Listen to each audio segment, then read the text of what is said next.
Ano ang in-order mo tonight? Lamb chops. Thank you. Lamb What's that? chops.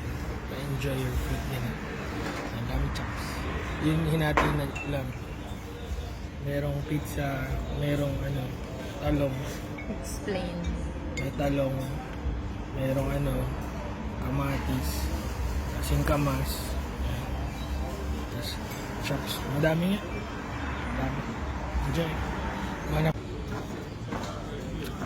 Mami, anong order mo ngayon? Ottoman kebab. Explain Ottoman. Ang alam kong Ottoman yung upuan Tapos, na na may tao.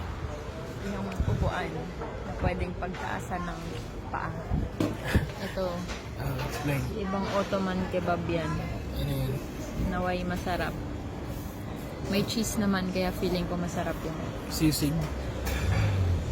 Hindi sizzling eh. Pero may kanin daw yan. Pero feeling ko yun yung sizzling plate nila.